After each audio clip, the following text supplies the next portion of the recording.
Hey guys, Chris the Ultimate Recycler. Welcome back to the channel. Welcome back to my shed.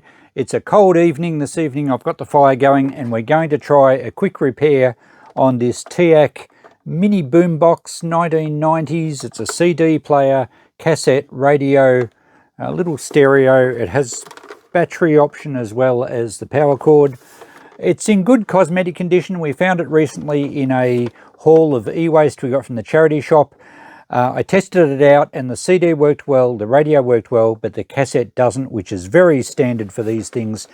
Pretty sure the belts are no good. So this video is pretty well just how to repair or how to replace the belts on a little Teac unit. Most of the brands are going to be pretty similar. Getting into them sometimes can be a challenge. Let's have a look at it, see how long it takes us, see if that's what is the problem, see if we can be successful. Join me and we'll have a bit of a go. Now these little boom boxes are becoming more and more collectible. They're not worth a fortune, and I did say as it is now with the CD working and the radio working, I would sell it through my second-hand shop for around about $20. So they're not worth a great deal, but I think they're going to be a good investment for the future, particularly if they're in good cosmetic condition. As they get older, I think they'll develop much more of a following. If I can get the cassette working in here, where's the eject button? There we go. If I can get this working okay, which I'm assuming is just the belts, because the rubber belts just perish and break down with age, I reckon I can double its price. I reckon I can get about $40 for it in good going order. So is it economic to have it repaired? No. If you took it to somewhere to get new belts put in, you're going to be spending more money than what you'd get for it to sell it. But to do it yourself, I think it's worthwhile. If I can get this thing working, it's very satisfying, and I have my own shop, so I should be able to make an extra $20, and who knows, I might make some money out of this video. So to get the things apart, they normally sort of split in half, and sometimes it's a bit of a lucky dip which part the actual works stay in. Sometimes the front cover comes off and all the electronics are still in the back, sometimes the other way around. Sometimes they actually split in half and you've got to unplug the boards. So we'll see how we go. There's going to be some Phillips head screws at the back, and the first thing, if you pick up one of these somewhere, you should check the battery compartment just to make sure that there's been no batteries left in, and you get a lot of nasty corrosion which can cause a lot of damage. Now this one doesn't have a removable power cord, which is a bit unusual. Normally they unplug. It's a double insulated appliance, so it doesn't have an earth wire, and we've got a screw down in beside the battery compartment there, as well as some around the sides. It looks like there's 5. Are there any more? Maybe a couple behind the antenna. So 7 screws to take out.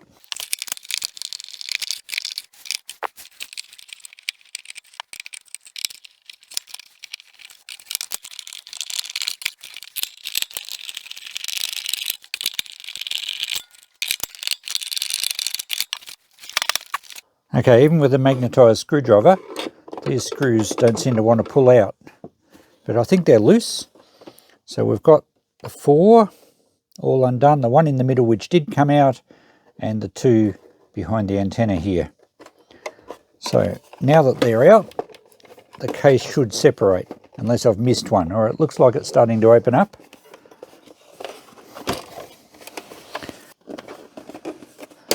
Now, sometimes you do need to press the eject button. Depends where the linkages are. I think we're right here.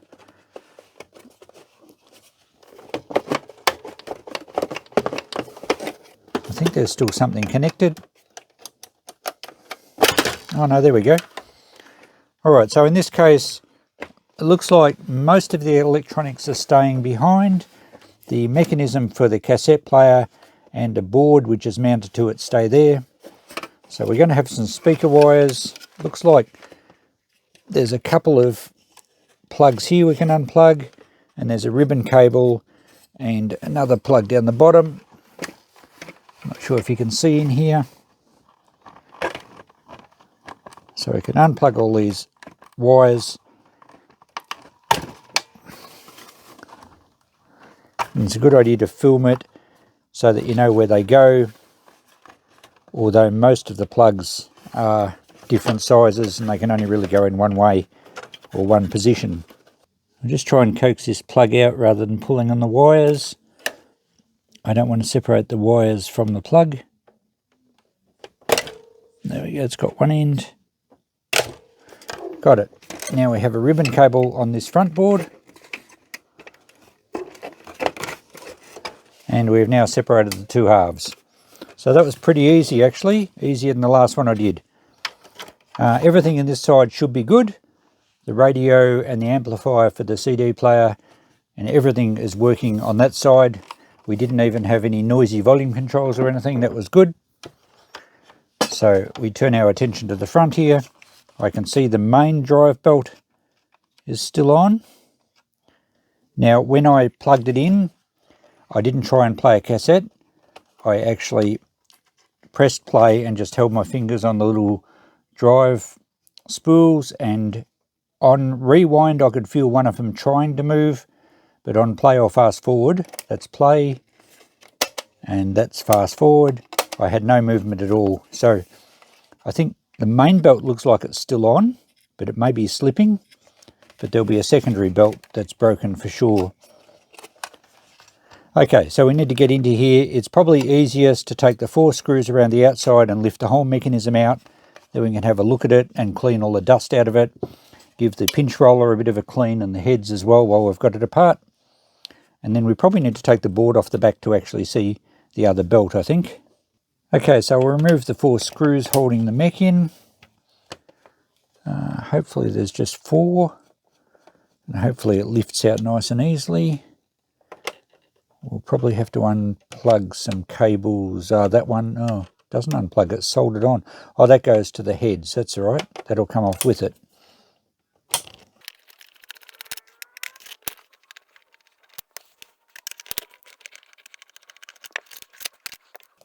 Okay, now this is the time we normally need to press the eject button just to free it up from the door. There we go. So that's come out nice and cleanly. This is pretty clean inside. Usually, well, quite often they're full of dust, but this one's pretty good.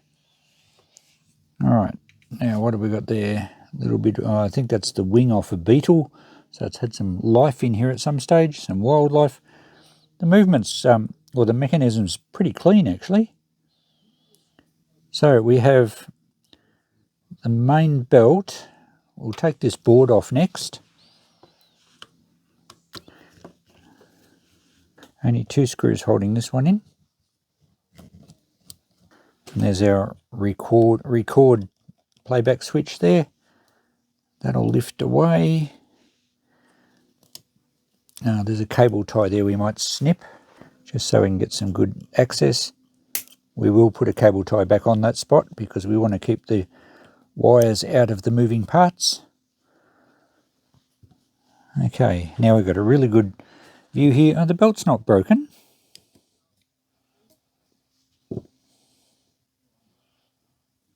Okay.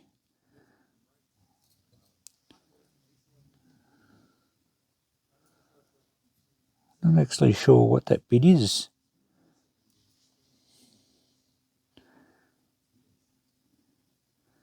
But those belts look okay. Why wasn't it moving? If we push play and move the capstan, but the belts are okay. Well, that's a surprise. Well, you'll probably know from the title of this video that it's not the belts, or at least it's something different. But up until now, I expected it just to be the belts. All right, we've got a gear move. Okay, that's turning down there now.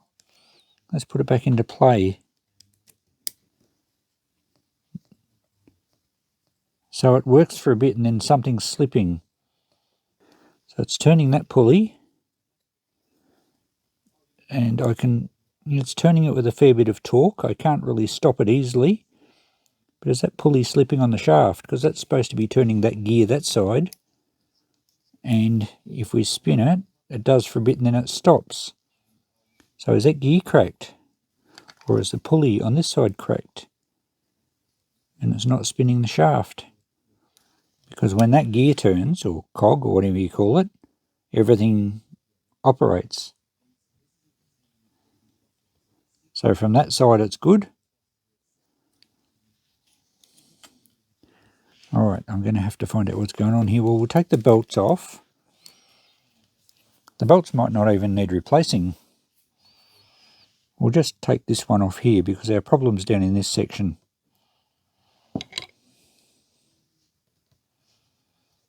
Oh, unless that spring-loaded bit made this some sort of a clutch. Alright, I've been fiddling around with this for a while, trying to work out what the purpose of a clutch is here.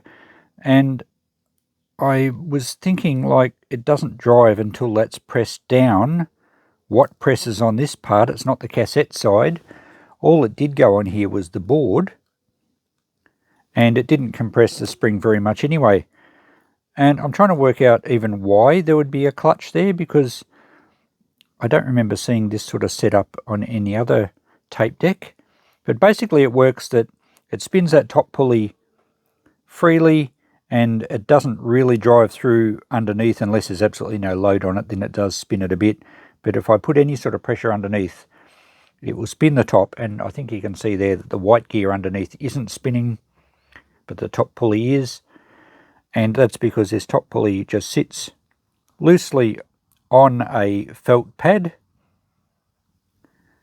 And I think what I've worked out is that this part is actually broken. In fact, let's have a close look at this, if you excuse my dirty fingernails. I reckon that's got a crack in it. Let me hold this in the pliers. We'll see if we can get it focused here. And look at that. Can you see that? And I can flex one side down. It's cracked. So I think this little black button is supposed to work like a press stud, and it presses down on top of that spring, and it should kind of click onto the top of the little shaft and hold there. And because it's cracked, oh look at that, it's actually going to hold there, but I feel like that's going to shoot up and hit the roof in a minute. That's how it's supposed to be, but I can see now with that like that. Let's see if we can show you without it shooting off like a missile. There, you can see the crack there now perfectly. So that's what's happened. The little plastic button has split, which allows it to come off the shaft, and that means there's no pressure at all on the clutch, so the top pulley just basically freewheels. I think the purpose of it is like maybe some sort of like a safety, like in mechanical terms, like farm machinery terms, I would have called it a slip clutch, which means that when something goes wrong with machinery, you don't break things. There's a clutch that will slip under a fair bit of torque.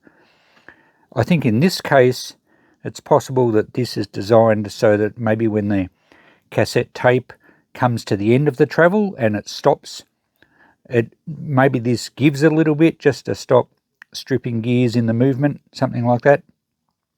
Not too sure, that's my theory, but I'm pretty sure that's what the fault is. The big question now is how we're going to fix it, because that's the only part. If I could get one of those out of a drawer in my shed and pop it in, we'd say, yeah, fixed, but I don't have one. What can I do? Well, maybe I can glue it. It doesn't really need to come off. Well, at least maybe if you're dismantling the mechanism totally for some other reason. But the belt can be changed with it on there. I can't see a reason where I'd have to actually take it off. So how about we do a similar thing to what we did on the little drive gear on that DVD player recently, and I don't have to grind this out with a drill bit or anything. I think that's fine. Maybe I'll just rough it up a little bit. And someone did suggest roughing up the metal shaft, but we're actually not gluing to the metal shaft, we're gluing to the top of this pulley. So it's plastic to plastic. I don't know how we're going to go there. Maybe super glue might work. Although these are probably nylon, I don't know how well it will stick, but I guess we can try it. I really think I probably need to start saving a few old cassette mechanisms just in a box, just for when I need parts. We might be able to find one to suit it, although maybe this is a fault with lots of them as they get older. But I'm going to try and glue this with super glue. I'll give it a clean up first with IPA to make sure there's no oil or anything on there, or grease. I don't think there is. It looks pretty clean. We'll try and super glue it. Hopefully it'll stick and hold the spring, and we can put it back together and see if it drives properly. The belts, I'm pretty sure, are fine. They seem to have enough tension on them. They seem to drive quite well with a fair bit of torque. So there we go. That's the problem. When I thought I was replacing belts that have broken or perished, I wasn't. I was actually finding another little broken piece of plastic. Something to look out for in the future, I guess. Okay, let's just make sure this is clean. The IPA will evaporate very quickly and won't leave any residue. So we have that entire collar to glue to. So both inside and on the bottom of it. I think this is pretty clean anyway. And I'll also just try and flex this and get a little bit of super glue in where the crack is. It's going to be a bit awkward to do. And I can put a decent dab of super glue on the top. It doesn't matter. This doesn't actually rub on anything. And the only super glue I have, unfortunately, is a really cheap Work Zone Aldi super glue. I don't have any good stuff left. I have to order some more. But we'll give this a go. It's not a disaster if it doesn't hold, because it's not too bad to get this mechanism out again. And be interesting to see how long it lasts. Alright, we'll leave this dry off a bit. Now I've just realised I can't glue to the main pulley because that needs to spin separately to the top part, which is pressed onto the shaft. And the main pulley has a little bit of a larger diameter hole in the middle, so I've wiped the glue off there. I mean, if we could probably glue the thing solid, it just means you don't have any sort of clutch function, and I guess it really has to be there for a reason. So let's press that onto the shaft. It's opened up the gap a bit in that bit of plastic, but I think it'll be okay. Now I'm going to put something heavy on it. Probably just these pliers will be enough.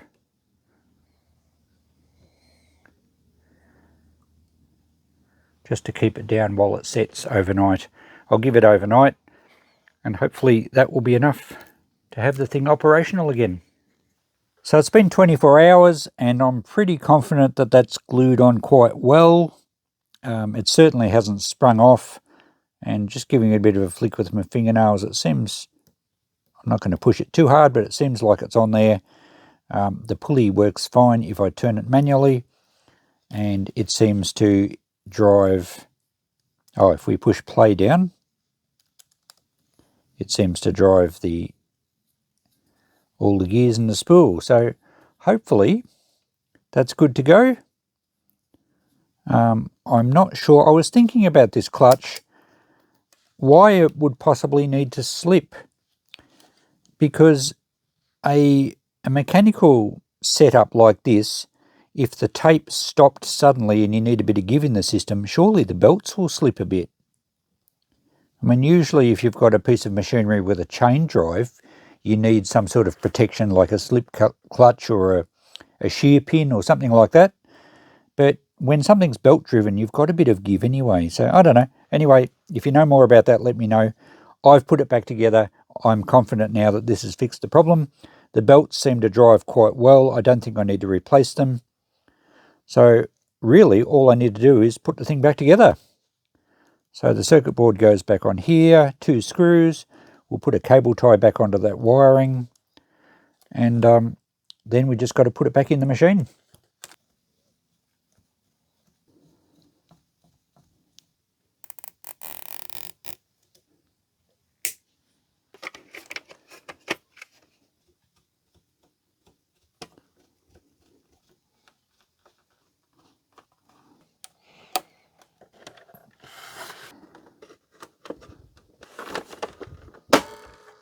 Turns out we didn't need to take these 2 out under the antenna, and I think the last boombox I did, I also took the ones out at the back of the CD assembly, and I didn't have to. But they've got arrows there. I don't know. That's confusing. No dramas. We'll put them back in. Okay, time for a quick test to see if we've been successful. Let's power the unit up. Oh, always should check the volume when you put something back together. Sometimes it's on flat out. Radio's working. Let's see if the CD works, just in case we've forgotten to plug something in. This was working all right before. It's spinning up. That's good. All right, it's found 20 tracks. Let's quickly press play. Okay, that's working. Very good. And now the all-important cassette, eject. It's the slowest door in history, this thing. You wouldn't want to be in a hurry. All right. Oh, we have to switch it to tape and play.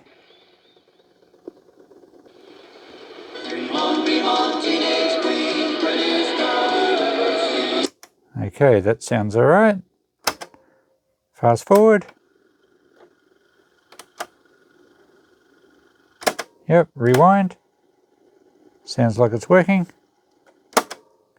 And play again. Very good. Success. So the belts are okay. It turned out to be something completely different. Alright, that's enough out of you, Johnny. I really should get another test tape because I wouldn't want Johnny Cash chewed up. So there we go, cassette fixed. Not the road I thought I was going to travel on. I kind of started down the road and then took a left and a right, left. Ended up a different problem to what I expected. Usually it is the belts, especially on units that are getting a bit older. This one I think we decided was about 1990s sometime. So it's often the rubber belts that just break down with age. In this case, the plastic pulley broke down with age, and apparently the nylon cogs and gears and pulleys do shrink over time, and if they're pressed onto a shaft, they can actually crack, and that's what happened with the DVD player in a TV I did recently. So something to look for. I'll be looking for that again. I know it can happen now. I still don't know why there's a little clutch in there, but it seems to be working fine. So job solved, problem solved. We can now sell it through the shop as a completely going unit, and even though I probably spent more time on it than what it's worth, I'll still be able to get $30 or $40 for it. So thanks for watching, guys. I hope you enjoyed this video. We'll catch you in the next one. Bye for now.